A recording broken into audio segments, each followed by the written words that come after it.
कि कश्मीरियों के दिमाग से निकाल दीजिए कि 370 कोई चीज है, ये दफन हो चुकी है।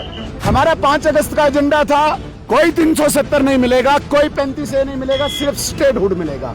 35A कोई चीज है, अब एक ही चीज है जो सेंटर ने देना है, वो स्टेटहुड देना है।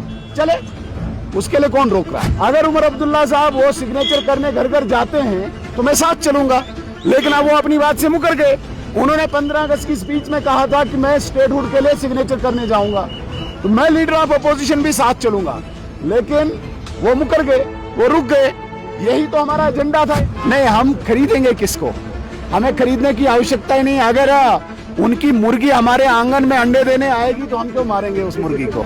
नेशनल कॉन्फ्रेंस ने इस इलेक्शन को पोलराइज कर दिया,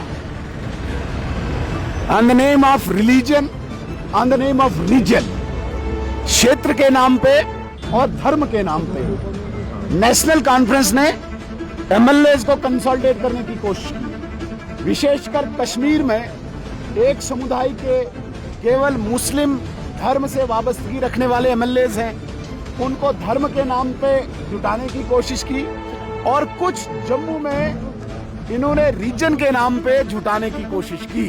मैंने नंबर बोला ही नहीं। मैंने कहा है जो टारगेट हमने रखा है, जो लक्ष्य हमने रखा है, वो लक्ष्य हम 5 बजे अचीव कर लेंगे। हमें जरूर, हम चाहते हैं जो उमर अब्दुल्ला साहब या दूसरी जमातें, कश्मीर की जो जमातें हैं, जो स्टेटहुड की डिमांड कर रहे हैं, मैं उनका वेलकम करता हूं, बहुत अच्छी बात है। कम से कम कश्मीर के लोगों को तो उसने बता दिया कि जो 5 अगस्त का एजेंडा था। लेकिन सवाल ये पैदा होता है, उमर अब्दुल्ला साहब ने 15 अगस्त की स्पीच में ये कहा था कि मैं घर घर जाके सिग्नेचर कराऊंगा स्टेटहुड के लिए। मैं उसका खैर मकदम करता हूं।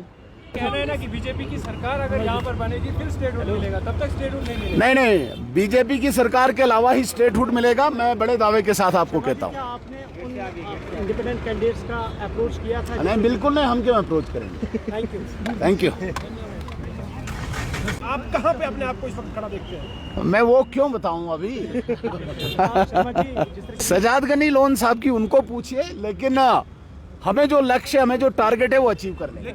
मैं सबको कहूंगा, 1:30 बजा है, 2 घंटे और इंतजार कीजिए। जो नेशनल कॉन्फ्रेंस के क्लेम है 4 सीट्स पे, आपके सामने आ जाएगा। आप क्यों इतनी चिंता कर रहे हैं? 2 घंटे का तो इंतजार है।